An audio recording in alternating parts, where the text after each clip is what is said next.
This is Polyamory Weekly, tales from the front of responsible non-monogamy from a pansexual, kink-friendly point of view.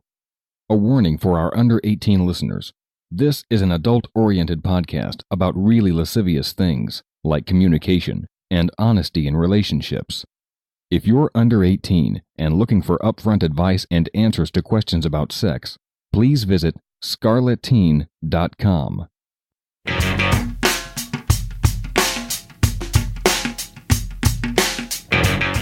This is Polyamory Weekly, episode 560 for September 9th, 2018. Coming up on today's show, Poly and Pregnant. That's coming up on today's show.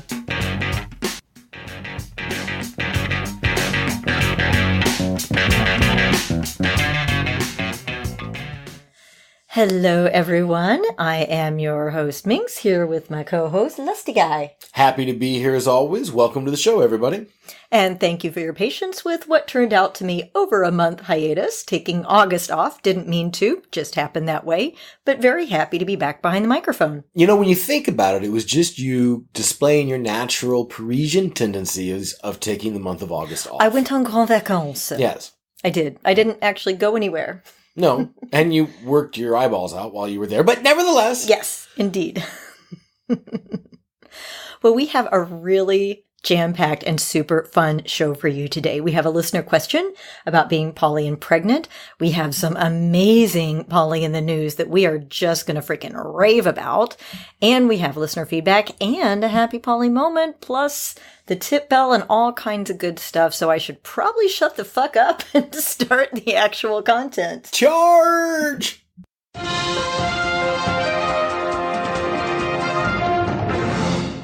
Did you hear? Did you see the Time article on polyamory?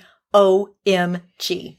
It's pretty amazing, I have to admit. Mainstream media representation in a well-researched, well-documented, well-written article that there's nothing to complain about. I have never seen the likes of it. No, I haven't either. So this was an article in Time magazine that is, I can't think of a media outlet that I would consider more mainstream than Time magazine. And it's pretty impressive in terms of the content flow and overall messaging. And the title is What Monogamous Couples Can Learn from Polyamorous Relationships, according to experts. One of the things I love about this article is they did not just quote poly experts. They actually quoted quite a few experts that study monogamous relationships. It was really, you know what, as I'm sitting here rolling my claim through my head about how there being nothing anyone can complain about the argument, actually I'm realizing I haven't read the article with my representation filters on. And as the very headline itself might reveal a couple-centric perspective that I didn't notice on the first time through. So I'm going to hedge my bets a little bit and say that if you read that article and you're like, hey, wait, here's what's wrong with it. Yeah, I haven't thought that way yet. I'm sure that we can find something wrong with it, but it's a pretty damn good article. I still like it. I still think that it represents an acceptance in the mass market of polyamory that simply was not there as little as 3 to 5 years ago. In the introduction, they start by quoting a couple of statistics, including one that we've talked about on the show before, but which is still pretty damn impressive, which is that a study that showed that about 20% of people, I think it was Americans, are consensually non-monogamous at some point in their lives. Isn't that impressive?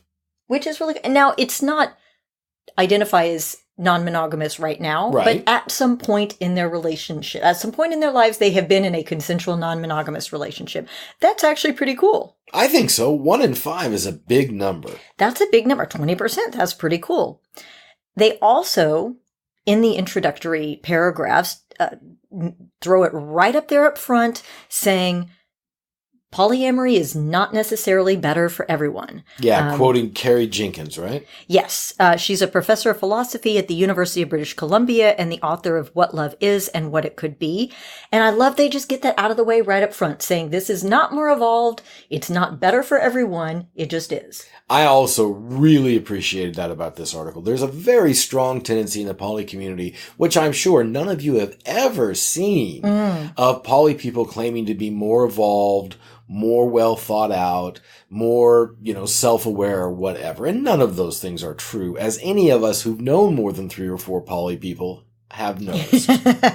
Yes. Yep, that too. We can be just as big an asshole as anybody else. Absolutely right. Do you want to hear the areas in which mono people could learn from poly people? Wait, just take a pause and in your mind, jot down 3 or 4 things you think might be on this list. And I'll bet you're going to get at least 1 or 2 of them right. Don't do that if you're driving, by the way. Just think about it. Yeah, no, that's right. Yeah, okay. Focus on the road. These are the areas in which the article says that monogamous people could learn from poly people. Communication, defining the relationship, practicing safe sex, managing jealousy, and maintaining a sense of independence. I think they kind of nailed it. Yeah, absolutely. It was really interesting. I mean, the communication is fairly obvious. We kind of talk about that all the time because it's kind of hard to hide things under the rug when you've got so many people involved. But things like defining the relationship, they actually quote some specialists saying, a lot of us monogamous people never talk about what monogamy actually is and what cheating actually is. We say this all the time. For some people in monogamous relationships, even thinking about someone else is cheating. And others are like, as long as you're not actually having penetrative sex, that's fine. And again, it's not often talked about. One of the great things about this article is that it doesn't just make these unsubstantiated claims or these thoughts of the author. In fact, every one of these points is supported by, generally speaking, either somebody who studied the topic or a specific study showing how the numbers differ. It's a really fantastic, well-written piece. Every single one of these, except for, I'll say the last one, maintaining a sense of independence, was backed up in the first paragraph, a specific study. I mean, it's amazing. Boom. As you say, it's not somebody's thoughts. It is in this study, in this 2016 study, in this 2017 study. The practicing safe sex, we've talked about that because monogamy tends to involve fluid bonding. And if somebody were to go back to condoms, then your partner would know that you're cheating. So they tend to not use condoms. And then, well, if you're cheating with somebody new, then why would you use condoms with them? Because you want it to feel special. So yeah, I actually have a slightly different take on that. Oh, yeah? I think that the transgressive nature of having an affair means that one is often drunk when it happens. Mm-hmm. And because one is drunk, one doesn't use sexual protection. Also, the transgressive nature means that one is already having one's resources engaged in making that transgression. And so to stop and make the rational move of talking about STI protection before engaging in that affair creates cognitive dissonance with the transgressive act that's going on. So I think the actionable part of the exposure to STIs happens in the absence of a use of protection in the extra pair couple. Yeah. I was going to say in for a penny, in for a pound, but hey, I like the way you put it. Much better. Well, it kind of means the same thing. Yours was more succinct though. Very intellectual. Shh. I got secrets to preserve. I am educated. Now, the bit on managing jealousy, I thought was really interesting because there's a study quoted saying that people in polyamorous relationships rate lower on jealousy and higher on trust than people in monogamous relationships. And the reasoning for that, following the citing of that study, was that people in poly relationships expect to have to deal with jealousy, so we fucking talk about it. And we deal with it. We don't treat it. We don't try to ignore it. We don't try to pretend like it's something that should never happen because of our relationship style. And I love that they point that out in a very, succinct and pragmatic way. Absolutely. I like, too, that they grounded it in specific behavior, that people in monogamous relationships were more likely to report behaviors like going through each other's cell phone. Yes. And people in non-monogamous relationships were less likely to report that kind of behavior. For myself, now here we'll go from referencing a survey to just, somebody blowing hot air. In this case, it's mine, and I think it's good. A personal anecdote. I found that when it was forbidden, because Elle and I tried to be monogamous for like a year in the middle, right? Over the 34 years we've been together. And in the middle for about, not quite the middle, the first third, we tried to be monogamous for a year. It didn't work. I could not be monogamous. And I kept coming home and admitting that I had just done something with somebody. But the thing that I realized is that when you make this rule, when you have this behavior expectation, don't do this thing, and then somebody does it, you've created a system where that person is incentivized to lie. Mm-hmm. Because they have to overcome the shame of admitting that they couldn't play by the rules. And it's easier to just lie. And we don't set that up in non-monogamy. Mm-hmm. It's easier to just tell the truth. Well, I would say in healthy relationships of any kind, it should be easier to go ahead and tell the truth. But I do think that with monogamy, it's more likely that there are unspoken and unobserved expectations that make it a little easier to lie. I do also love that they end up on this last piece, which is poly relationships are more likely to let the people in them maintain a sense of independence. And the study that they quote is by Conley and Moores in a 2017 study that monogamous couples are more likely to sacrifice their own needs for the sake of the relationship, while poly couples put their own personal fulfillment first, which kind of explains why we are perceived as greedy fucking poly folks. Who want our cake and eat it too. But it's also why Lusty Guy and I are always saying if you can't decide or you can't determine if the relationship is right for you, ask yourself, is this relationship making the people in it happier and healthier versions of themselves? The goal of relationship is not to have to sacrifice for the relationship, which, by the way, is not a thing. It's people. It's not a thing. Just like a company is not a thing. It's the people in the company. Really good point. That are making the decisions, right? So I'm excited. I mean, this is really great. I agree. And you know what? I want to say just true from our personal experience. Again, that is really true. We are always looking at how to help each other fulfill our personal dreams, even up to and including, if I may do a recent example. Uh-oh. With my diving, right? One of the things that has really become apparent over the last year or so is that diving is a major life passion of mine in the way that other important things have been, like sex. I do think you are driven to scuba dive almost as much or as intensely as you are driven to have sex. As I have been, and when I've been in a show to complete that show. Theater is another one, or performing in general. There are certain things that in my life are that important to me.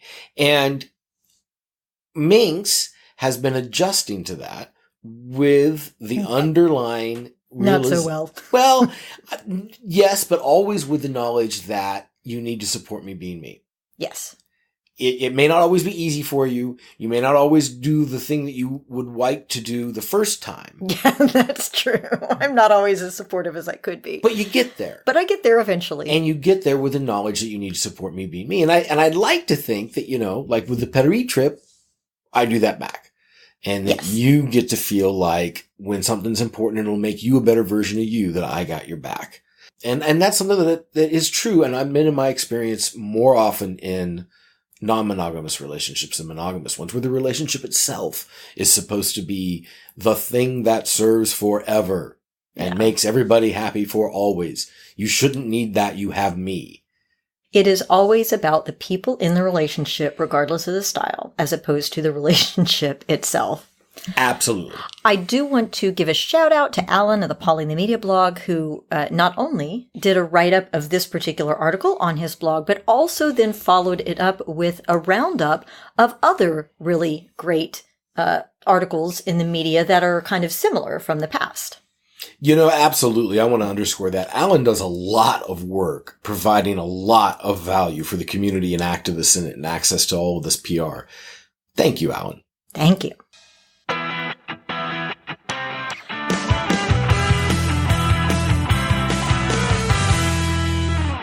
After all our rants and raves on the Poly in the News section, we're probably going to have to keep our main topic a little short. But that's okay. I think it's a really good topic, something we're talking about. So I'll summarize our listener letter. This is from Chloé from another continent. She's been with her husband for 11 years, married for 4, poly for a year and a half. She and her husband each have a poly relationship. Hers is more friendship, and he is with a partner who is and has stated that she is in love with him. They're extremely long distance with both partners, as in on different continents, and generally see those partners a few times a year. Now, she and her husband are getting ready to start a family, or they are starting a family. Yes, she is pregnant. She's pregnant. There you go. And her insecurities are starting to bubble to the surface. She writes, I feel increasingly uncomfortable about how much my metamour seems to love my husband. I've started to feel more territorial about him and wish she would have a primary partner as opposed to focusing her emotions on my husband. And although I've read in several books the poly wisdom and know that in theory loving another person doesn't take anything away from me, I'm afraid this is not true. We all communicate, and I've already expressed my concerns in writing, and she has also expressed her feelings.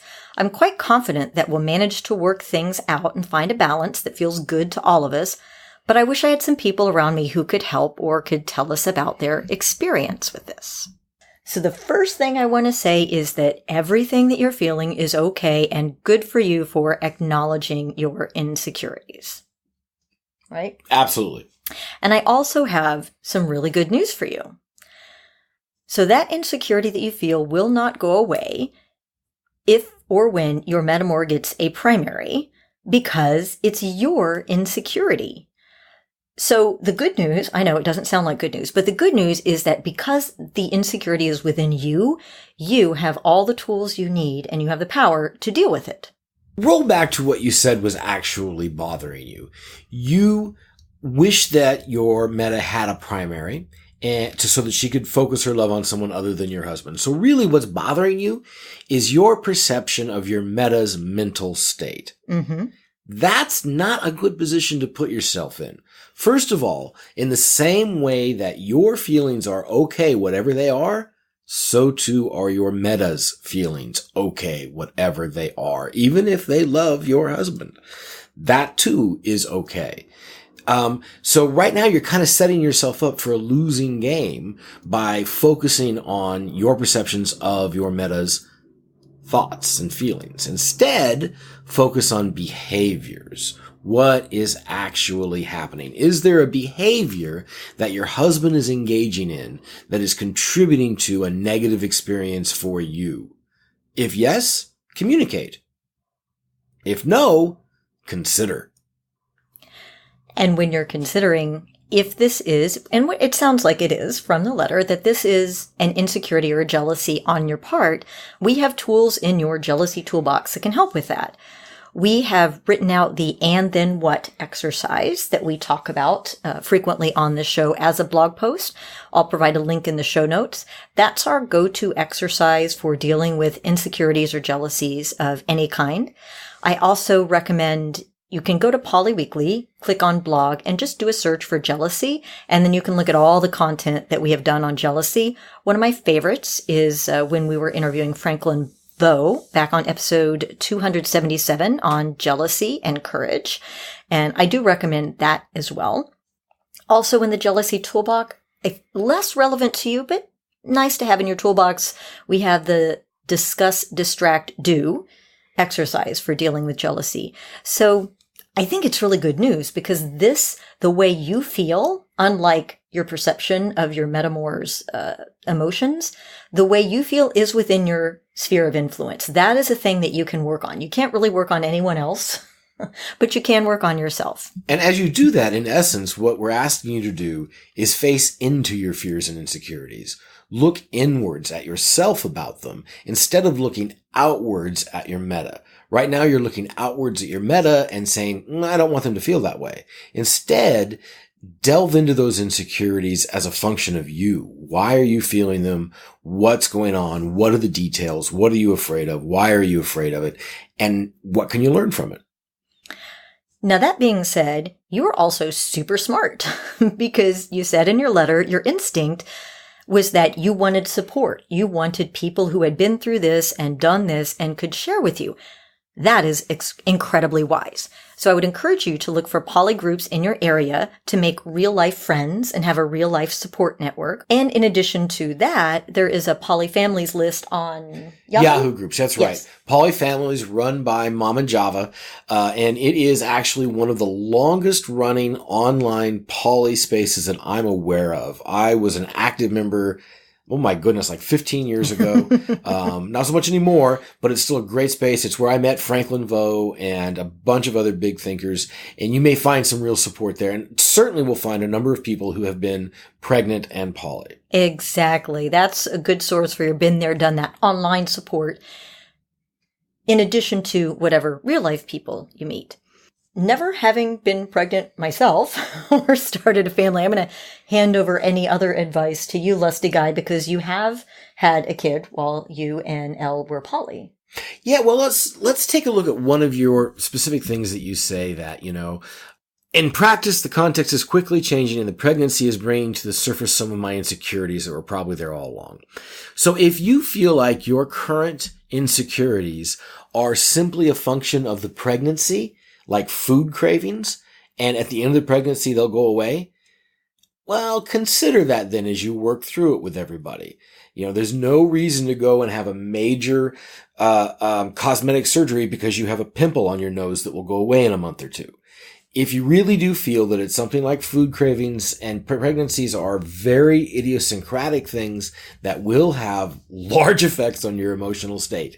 And so when you consider it, you're like, you know what? This is like me wanting pickles last night. Well, think about that in terms of the emotional weight you put into it. On the other hand, it may not be about the pregnancy. It may be they're all legitimate, your feelings. There may be something for you to learn here other than in a couple of months it'll go away. Ultimately, I'm not really certain what the pregnancy has to do with it unless it's in that kind of food category craving. Now, there was one point in your paragraph where you say that, or in your writing, where you say that you and your meta have written about your feelings back and forth, which made me suspect you're using email as a negotiating tool for your relationship.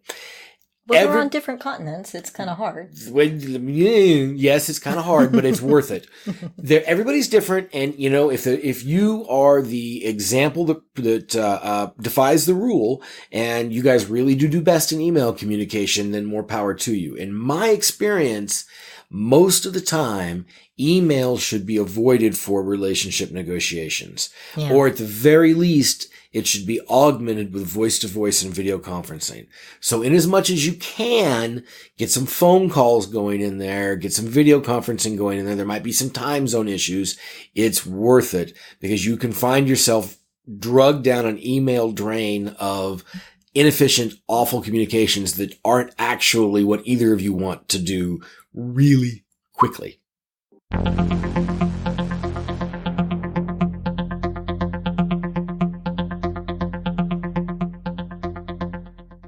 Our feedback this week is from Friggin' Limey, we haven't heard from in a little bit, regarding episode 558 on when to give up on polyamory.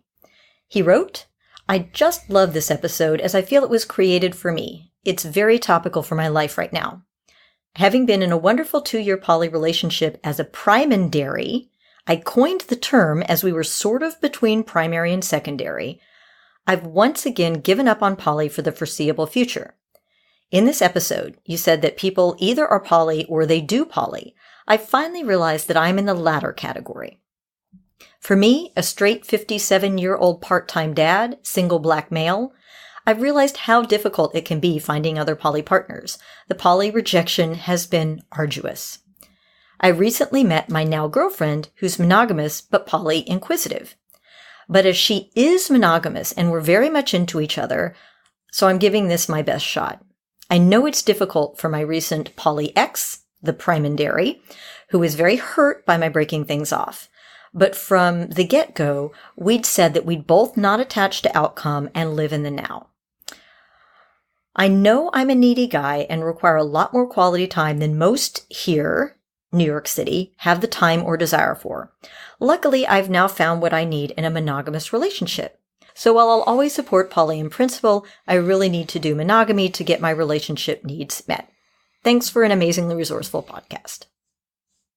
Well, bravo to figuring out what you need. Yeah.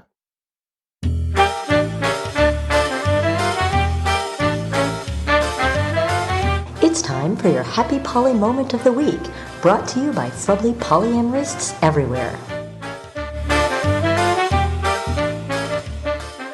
So this week's Happy Poly Moment is from Kimberly and comes with a question, so we're kind of doing a twofer. That's not all it comes with. Yeah. Happy Poly Moment. M, my partner of 2.5 years, is moving across the country to join our family. I couldn't be happier or more nervous. My husband of 16 years, A, is amazingly supportive. He and I have been working on some small renovations, organizing, building bookcases and a window seat, and just generally figuring out how to comfortably fit 3 adults and 2 young people in our existing home. This weekend, we'll set up the king-sized bed. Our teens are taking this in stride, relieved they don't have to give up their bedrooms, and investigating how to build a cat tree for the new-to-us kitties that will be coming cross-country with M. I love that the kids are building cat trees. Aww. That's so cute. This is new territory for all 3 of us and will be our first foray into poly living. I'm sure it will not be without its challenges. Fortunately, there will also be many rewards. I'm looking forward to all of the poly moments of our lives: happy, sad, angry, confused, hurt, giddy, fearful, and everything in between. That's our happy poly moment. That's sweet, and it sounds very familiar. You know, it's so funny because my note on this letter was, where's the happy poly moment? And actually, listening to the reading, I realized the happy poly moments were the series of everybody working together to welcome the new family member. Yeah. That was not apparent to me at first because I'm slow sometimes. But with such a wonderful dramatic reading, it became apparent because Minx is that talented. So she adds a question on to this. Twofer. Yep. She says, I'm coincidentally starting my first date in a new career a few days after M arrives. I'm incredibly nervous about this, starting a new role in a familiar place with friendly faces, but nonetheless starting out new. I'm a certified nurse midwife joining a university hospital program, practicing full-scope women's health care. I live in a liberal city in a liberal state, and the university is private. I'm not fearful of coming out being a deal breaker, but I'm nervous about coming out poly all the same. There will be a department gathering the day before I officially start in my new role, and it's a bring your family kind of thing. Gulp. I'm planning to go for it with my husband and my partner by my side. I guess I'd love to hear more about how you and Lusty Guy and Elle manage these sorts of things. And if you have any words of wisdom to share, I'd love to hear more about the pros, cons of being out and open. As a further challenge/opportunity, I work in women's healthcare, so I'm figuring that I will also do what I can to make my practice open and inclusive of all, including poly, queer, trans, swing folk, and would love any ideas or feedback on that as well. Well, so in terms of the party, in my experience in coming out, the tricks are to do it early and to do it, without emotional weight. Make it a light thing. Do it almost backhandedly. But don't surprise anybody with it. So in this particular case, I would recommend that you contact the organizers of the event beforehand and say, hey, here's the thing to know. My family is 3. I have these 2 partners, and I'd like to bring them with me to the party. Is that going to be a problem? I have never had anybody tell me, yeah, that's going to be a problem. I have. Well, and I think you have to be prepared if they do to say, okay, well, thanks for letting me know. We won't be there then. And don't go. And then that will tell you a little bit about the space. I suspect in your liberal city, in your liberal environment, the answer will be, oh, great, see you there. And then away you go. But don't surprise them. Don't show up at the party with your multiple partners and announce publicly as you come in the door, here we are. Ta-da. No, don't do it that way. It is putting a lot of social stress on folks. And I had an instance with our work holiday party at the end of last year. It actually wasn't sponsored by the company. It was sponsored by an individual who funds the party herself at great personal expense. I didn't know this. Yes, you did. We talked about it at the time, baby. Really? When you were trying to figure out how much you spent on it. I totally don't remember this. But anyway, go on. Yeah, so it's funded by an individual in the company at her own personal expense. And she'd asked for RCPs, and I messaged her and said, hey, there are 3 of us in the relationship. Can I bring both my partners or just one? And she said, just one, please. And I said, okay. And because I wanted to dress up and I wanted to see you in a tux. and Elle didn't mind. So, we went that way, and now I know. Now, I could have chosen not to go. It wasn't that important to me. It wasn't that important to you or to Elle. So I did decide to go ahead and go. What I tend to do in the office is frankly, I'm just lazy. And if the verbal gymnastics of stopping saying them instead of my husband or my partner or whatever, it just gets too hard to remember to say him instead of them. And so at some point I'll just say, you know what? There's 3 of us. And I'm weird. It's okay. And then if they have questions, I'll answer them. But sometimes it's just too complicated. Absolutely. And I do that on a one-on-one basis. I don't stand up and make a big group announcement. Personally, I work for also in a liberal city, in a liberal profession. I'm in tech. Nobody cares. In general, where I work, nobody really cares what you wear, who you fuck, or what you smoke. As long as you get the work done. That's pretty much what they care about. On that note, as he takes a hit off his joint. Now, I can't take a hit because I have to finish the show and it makes me a tad incoherent. But I hope that helps.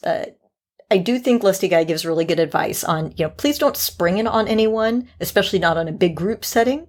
But, if the organizer says, oh, yeah, sure, bring them both, then go ahead. And you can answer questions. As you say, less emotional weight's probably better. Make it like a light thing. Absolutely. And I think that Minx's put also is absolutely right. You never ask a question that you can't accept a no to. Mm-hmm. And it could very well be that even if not everybody's welcome, you understand because it would have made things more expensive. There isn't a space, whatever. And then you just, decide what you want to do about that. Huzzah to the tipper!